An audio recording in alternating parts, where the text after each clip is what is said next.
नमस्कार, आप देख रहे हैं पूर्व क्रम स्पेशल और मैं हूं आपके साथ प्रशांत कुमार। कहते हैं कि दुनिया भगवान के भरोसे चलती है, लेकिन मान्यताओं के मुताबिक जिस दुनिया को भगवान चलाते हैं अब वही भगवान खतरे में है। बिहार हो या झारखंड, कहीं भी भगवान सुरक्षित नहीं। बिहार के जमुई जिले से भगवान महावीर की मूर्ति चोरी का मामला अभी सुलझा ही था कि अब झारखंड से चोरी की खबर सामने आ गई। चोरों ने उनके गहने चुरा लिए। पूरी खबर आपको बताएंगे और बताएंगे कैसे पुलिस पहुंची बैंक लुटेरों तक। साथ ही गुनाह की हर बड़ी खबर होगी आपके सामने।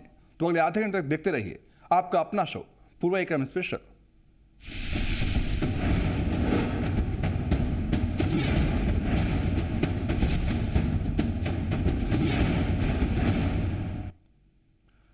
बिहार के इस जमुई जिले से चोरी हुई भगवान महावीर की मूर्ति पुलिस ने बरामद कर ली। इधर एक मामला सुलझा था तो उधर दूसरा मामला सामने आ गया। इस बार बारी झारखंड की थी। दुमका जिले के मलूटी में मां मौलिक्षा की मूर्ति है और चोरों ने यहां भी अपना हाथ साफ कर दिया।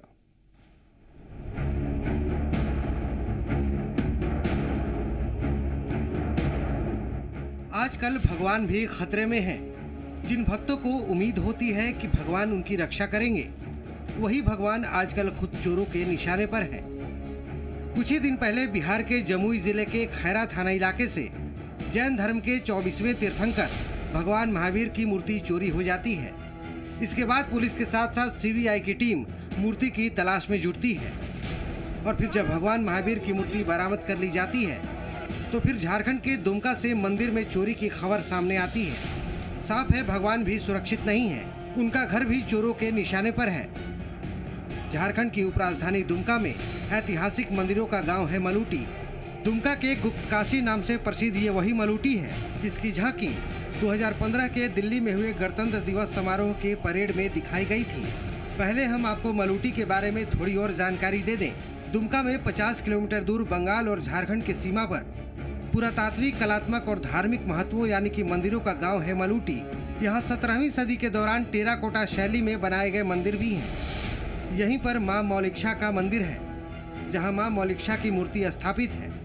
रविवार की रात में यहां चोरों ने धावा बोल दिया और मां मौलिक्षा की मूर्ति से उनके आभूषणों की चोरी कर ली। मंदिर में चोरी की ये तीसरी घटना बताई जा रही है।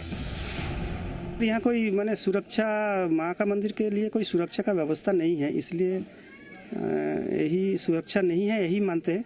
और ये गांव जो माने इंटरनेशनल गांव देवी इंटरनेशनल हो गया, इसको जैसे डिमोलाइज करने के लिए कोई आपत्तिजनक तत्वों का काम है। कुछ दिन पहले का बात बताते हैं, जो गांव के भीतर एक शिवलिंग है, वो शिवलिंग चोरी हो गया था। उसका भी उद्घाटन अभी तक कुछ नहीं हुआ है।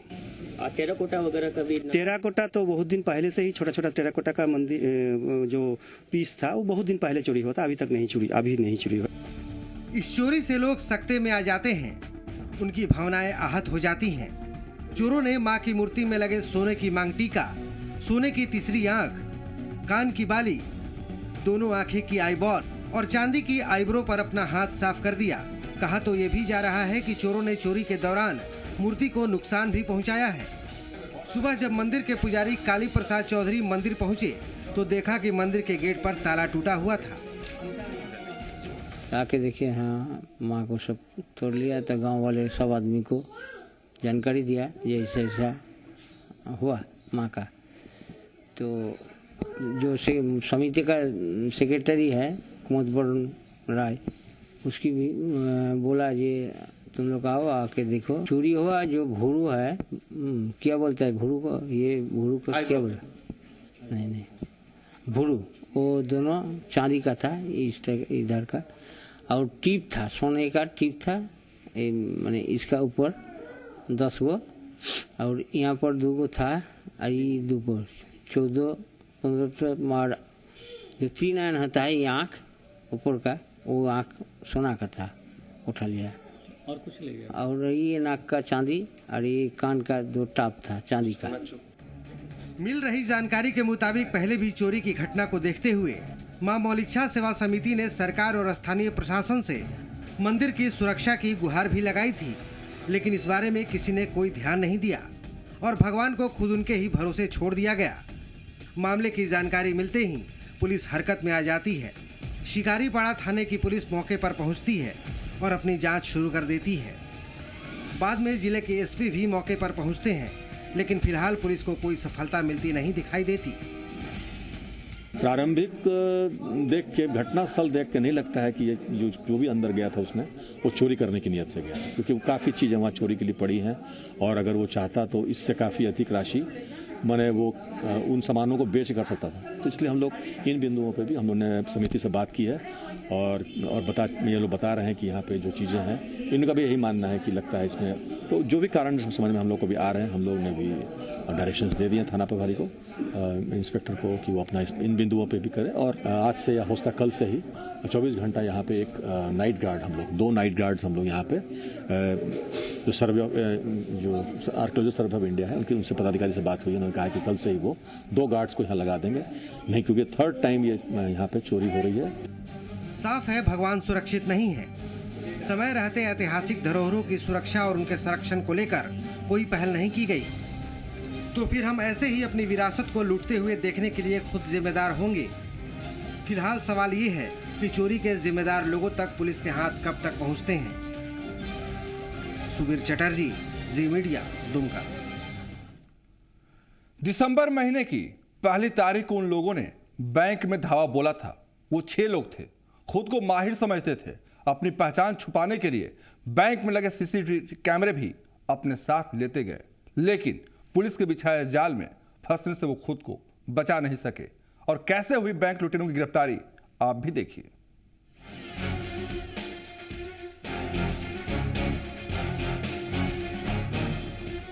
1 दिसंबर की तारीख थी।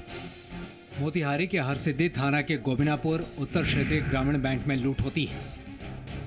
ग्रामीण बैंक की शाखा से लुटेरों ने 3,36,448 रुपए लूट लिए। इतना ही नहीं, ये लुटेरे बड़े शातिर थे। उन लोगों ने बैंक में लगे सीसीटीवी कैमरे को भी नहीं छोड़ा, उसे अपने साथ लेते गए। नकाबपोश लुटेरों ने बैंक कैशियर की पिटाई भी की।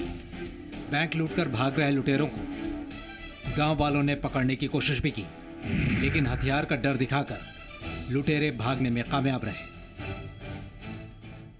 मुंह को ढक के और जो है सो हथियार को ऊपर की तरफ किए हुए छेव घुस गया। घुसने के बाद मेरा वो दरवाजा तोड़ के चला आया। मेरा गेज में जो गैस था उस गैस को एक झोला लिए हुए था, पूरा जो है तो उठा कर झोला में रख लिया। रखने के बाद यहाँ आया, यहाँ मेरा मोबाइल उठा लिया और सारे लोगों को बोल रहा था कि भाई अगर कोई बोलने की कोशिश किया तो मार देंगे। चौकीदार बेचारा चुपचाप भीतर बैठा रह गया। इस लूट कांड के बाद हड़कंप मच जाता है। पुलिस महकमे पर सवाल उठने लगते हैं। लुटेरों को गिरफ्तार करने के लिए पुलिस की 3 टीम बनाई जाती है। अरेराज डीएसपी को लुटेरों के भागने के तरीके पर शक होता है। पुलिस को लगता है कि इस वारदात में स्थानीय अपराधी भी शामिल हो सकते हैं। इसके बाद पुलिस अपनी जांच को इस दिशा में मोड़ देती है। लूट की वारदात के दौरान बैंक में मौजूद सभी मोबाइल नंबर्स को खंगाला जाता है और फिर उसके बाद अपराधियों के भागने के रास्तों पर भी नजर रखी जाती है। अपनी जांच में पुलिस को पता चलता है कि तुर्कोलिया का लाडू भी इस वारदात में शामिल है। इसके बाद पुलिस अपने खबरी को लाडू के पीछे लगा देती है। खबरी से मिली जानकारी के बाद पुलिस का शक यकीन में बदल जाता है और उसके बाद पुलिस लाडू को मधुबन से गिरफ्तार कर लेती है। पुलिस की सख्ती के सामने लुटेरे लाडू के सारे राज बाहर आ जाते हैं। गिरफ्तार लाडू की निशानदेही पर बैंक लूट में शामिल सभी छाया अपराधियों को गिरफ्तार कर लिया जाता है। इसके अलावा हथियार देने वाले 2 और अपराधियों को भी पुलिस गिरफ्तार कर लेती है। हरसिद्धि थाना अंतर्गत गोविंदापुर उत्तर बिहार ग्रामीण बैंक में जो बैंक डकैती घटना 1 दिसंबर को घटी थी, उसमें पुलिस के द्वारा तत्काल कार्रवाई करते हुए सभी जो बैंक लुटेरे थे उनको चिन्हित किया गया और उनकी गिरफ्तारी की गई है। कुल 6 व्यक्तियों को इसमें गिरफ्तार किया गया है। पुलिस इस मामले में 3 और लोगों की तलाश कर रही है। ये वो 3 लोग हैं जिन्होंने बैंक लूटने में लुटेरों की मदद की थी। गिरफ्तार सभी अपराधी 18 से 22 साल के बताए जा रहे हैं। फिलहाल पुलिस के लिए एक बड़ी सफलता है। पुलिस राहत की सांस ले सकती है कि उसने बैंक लूट कांड को अंजाम देने वालों को सलाखों के पीछे पहुंचा दिया है। पंकज कुमार, जी मीडिया, मोतिहारी। जो लोग पुलिस के हाथ लगे हैं सभी युवा उम्र के हैं। मिल रही जानकारी के मुताबिक इन सभी ने अपनी अय्याशी के लिए अपराध की दुनिया में कदम रखे। अपनी गर्लफ्रेंड की फरमाइश पूरी करने के लिए बैंक लूट को अंजाम दे डाला।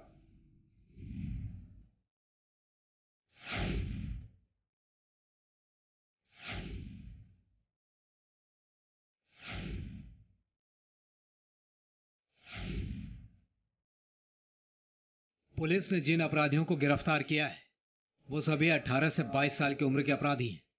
जो अपराधी बैंक लूट के आरोप में गिरफ्तार किए गए वो सभी अच्छे घर से ताल्लुक रखते हैं, लेकिन इन सभी युवकों की अय्याशी और इनके शौक ने इन्हें अपराध की दहलीज तक पहुंचा दिया। गिरफ्तार अपराधियों ने बताया कि वो अपनी अय्याशी के लिए लूट की घटना को अंजाम देने लगे और अपनी गर्लफ्रेंड को महंगी गिफ्ट देने के चक्कर में इन लोगों ने अपराध की दुनिया में अपने कदम डाले। अभी तक लूट के करीब 10 वारदातों को ये अंजाम दे चुके हैं। कहा जा रहा है कि 5 नवंबर को मुजफ्फरपुर में भी लूट की वारदात को इन लोगों ने अंजाम दिया था और इस लूट के बाद 4 लाख रुपए सहित मोबाइल फोन भी लूट लिया था। पुलिस ने इनके पास से बैंक से लूटे गए 1,42,800 रुपए भी बरामद किए हैं। साथ ही पुलिस ने 12 मोबाइल, 6 पिस्टल, 3 गोली और 4 मोटरसाइकिल भी बरामद किया है। कुल 6 व्यक्तियों को इसमें गिरफ्तार किया गया है। उनके पास से 6 पिस्टल और कट्टा, जो लूट का 1,42,800 रुपये है उसको बरामद किया गया है। इसके अतिरिक्त 12 मोबाइल जो घटना प्रतिनियुक्त स्कॉर्पियो और बोलेरो थी उनको बरामद किया गया है तथा 4 अन्य मोटरसाइकिल को उनके पास से बरामद किया गया है। मोतिहारी के गोविंदपुर में ग्रामीण बैंक के अलावा मठलोहियार ग्रामीण बैंक को भी लूटने का प्लान था। लुटेरों ने गोविंदपुर में बैंक डकैती को अंजाम देने के बाद वहां के मैनेजर का मोबाइल फोन भी अपने पास रख लिया और यही मोबाइल फोन पुलिस के लिए लुटेरों तक पहुंचने का जरिया बन गया। पुलिस ने लुटेरों को पकड़ने के लिए टावर डंप और मोबाइल सर्विलांस तकनीक का इस्तेमाल किया। इलाके में मोबाइल के जितने नेटवर्क का इस्तेमाल किया जा रहा था पुलिस ने सभी को खंगाला और फिर मोबाइल सर्विलांस के जरिए लुटेरों तक पहुंचने में पुलिस कामयाब रही। गोविंदपुर में बैंक लूटने के बाद लुटेरे जीवधारा पहुंचते हैं जहां गन्ने के खेत में बैठकर लूटे गए पैसे को आपस में बांटते हैं। ये सभी जो पेशेवर अपराधी हैं, सभी जो तुर्कोलिया थाना क्षेत्र उसके आसपास के क्षेत्र के रहने वाले हैं। इनके द्वारा काफ़ी समय से गैंग संचालित किया जा रहा था, जिसके द्वारा न सिर्फ बैंक डकैती की परंतु इस प्रकार की लूट और डकैती की लगभग 10 घटनाएं जो इनके द्वारा पिछले 2-3 माह में विभिन्न आसपास के इलाकों में जो कारित की गई है। इसके अतिरिक्त ये बाहर के जो अपराधी जो हैं, अंतर जिला अपराधी जो हैं, उनके साथ भी संपर्क में रहते हैं तथा अन्य स्थानों पर घटनाएं करने के लिए जाते हैं। अब पुलिस उस मास्टरमाइंड की तलाश कर रही है जिसका दिमाग इस लूट कांड के पीछे बताया जा रहा है। लाल बाबू यादव उर्फ बाबा सहित 3 और लोगों की तलाश पुलिस कर रही है। पुलिस को उम्मीद है कि जल्द ही उन्हें भी सलाखों के पीछे पहुंचा दिया जाएगा। पंकज कुमार, जी मीडिया, मोतिहारी।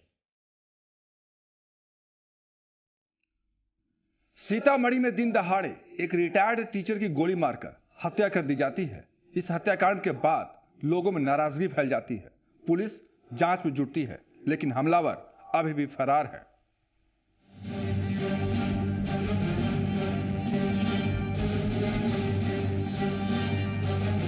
एक के बाद एक वारदातें सुबह में हो रही हैं। लगातार हो रही वारदात से सुबह के लोगों में डर है। पुलिस एक मामले को सुलझा नहीं पाती कि इस बीच अपराधी एक दूसरी वारदात को अंजाम दे डालते हैं। सीतामढ़ी नगर थाना इलाके के चक महिला गांव को इस बार अपराधियों ने अपना निशाना बनाया। यहां अपराधियों ने एक रिटायर्ड शिक्षक की गोली मारकर हत्या कर दी। सुबह के 9:05 पर राम विवेक राय को फोन किया जाता है। फोन कर राम विवेक राय को घर से बाहर बुलाया जाता है। घर के बाहर आते ही गोली मार दी जाती है। राम विवेक राय एक रिटायर्ड टीचर के अलावा पेंशनर समाज के सदस्य भी थे। हमलावर बाइक पर सवार होकर आए थे। उनकी संख्या 3 बताई जाती है। इस हत्याकांड के बाद इलाके के लोगों में नाराजगी फैल जाती है। लोगों का हुजूम बाहर निकल पड़ता है।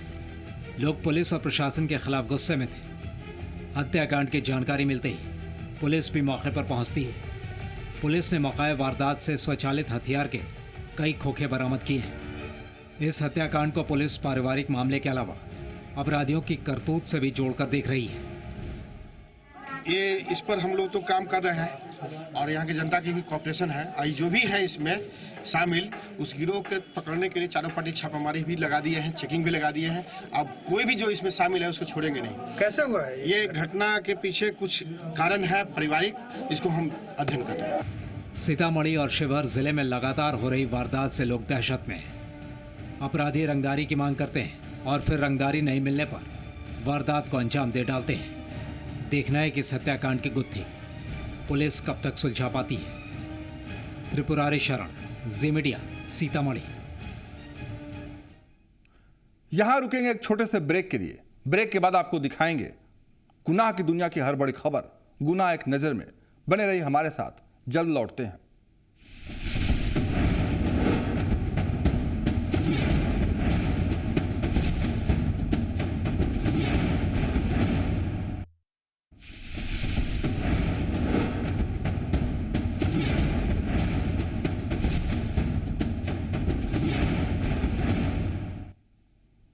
ब्रेक के बाद अब आपको दिखाएंगे गुनाह एक नजर में। यहां आपको मिलेगी जुर्म की हर बड़ी खबर। हमारी कोशिश है कि जुर्म की खबरों के लिए आपको कहीं और जाने की जरूरत नहीं पड़े। तो शुरू करते हैं गुनाह एक नजर में। पहली खबर पटना से। पटना के फुलवारी शरीफ में क्लिनिक चलाने वाले डॉक्टर सरफराज अपराधियों के निशाने पर हैं। डॉक्टर सरफराज के मुताबिक कुछ दिनों से कुछ लोग उन्हें लगातार परेशान कर रहे हैं। उन्होंने बताया कि उनके क्लिनिक में जबरन घुसकर उनसे पैसों की मांग की गई और मारपीट भी की गई। उनका दावा है कि हमलावरों में शामिल एक शख्स खुद को पाकिस्तानी नागरिक बता रहा है। उन्होंने हमले का सीसीटीवी फुटेज भी मीडिया को उपलब्ध कराया है। 7 तारीख को रंगदारी का डिमांड किया गया, उससे इनकार करने के कारण हम पे जानलेवा हमला किया। उसने ग्रुप में आकर हम पे सर पे अटैक किया हॉकी स्टिक से। बचाने के क्रम से हम हाथ से बचाएं तो मेरे हाथ की हड्डी टूट गई और उसने मेरे स्टाफ को पीटा और मेरे क्लिनिक को नुकसान पहुंचाया। अगली खबर नालंदा से, जहां पुलिस को सफलता हाथ लगी है। सिलाव और राजगीर थाना इलाके से एक गिरोह के सरगना समेत 17 आरोपियों को पुलिस ने गिरफ्तार किया है। आरोपी लुटेरों के पास से पुलिस ने एक पिस्टल, 6 कारतूस, 97,000 रुपये और 2 मोबाइल फोन भी बरामद किए हैं। लूट की साजिश बनाते समय इन सब की गिरफ्तारी हुई है। नवादा में बीती रात अपराधियों ने 2 घरों में लूटपाट की। करीब 10 की संख्या में आए अपराधियों ने लूट की घटना को अंजाम दिया। मिल रही जानकारी के मुताबिक अपराधियों ने पहले तो घर के लोगों को बंधक बना लिया और फिर इसके बाद करीब 3 घंटे तक लूटपाट की। घटना नगर थाना के मोती बिघा इलाके की है। खास बात यह है कि यहां पर 4 दिनों के अंदर इस तरह लूट की घटना दूसरी बार घटी है। दुमका पुलिस ने 2 अंतर्राज्यीय ट्रक लुटेरों को गिरफ्तार किया है। पिछले 2 महीनों से ये ट्रक लुटेरे दुमका पुलिस के लिए सिरदर्द बने हुए थे। ट्रक लुटेरे ट्रक ड्राइवर को ट्रक से उतार दिया करते थे और फिर खुद ट्रक को लेकर अपने ठिकानों तक जाते थे। इस गिरफ्तारी के बाद सड़क लूट का हब बनाने का ख्वाब देख रहे इन अपराधियों के मंसूबों पर पुलिस ने पानी फेर दिया है। पुलिस के मुताबिक इन अपराधियों ने 19 नवंबर को गेहूं के बीच से लदे ट्रक को लूट लिया था। लूटा गया ट्रक उत्तर प्रदेश से दुमका के रामगढ़ प्रखंड जा रहा था। वहीं डकैतों ने जामा थाना इलाके के सडिया गांव के पास भी गेहूं से भरा ट्रक लूटा था। इसके अलावा भी कई मामलों में पुलिस को इनकी तलाश थी।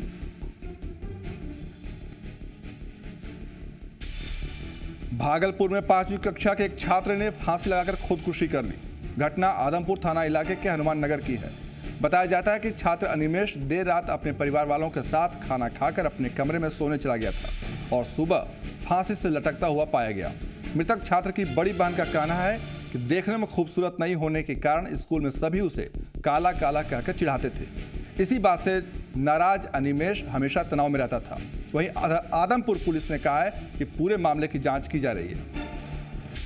बोलता काला है वगैरह वगैरह जो बोलता है। और से एक बार मेरी मम्मी भी गई थी इस सब के विषय में कि इस सब के बारे में बोलता था, लेकिन उसके बाद से इसी की वजह से हमको लगता है कि है। मामले के एक 12-13 साल का बच्चा यहाँ हनुमान नगर में फांसी लगा कर मृत्यु हो गई। हम आए तो इसकी जांच कर रहे हैं और पंखा में ये लुंगी से फांसी लगा कर दिया। जुर्म की दुनिया की खबरों में आज बस इतना ही, लेकिन आप रहिए सावधान और बाखबर, क्योंकि जुर्म कहीं भी और कभी भी हो सकता है। आज के लिए इतना ही। नमस्कार।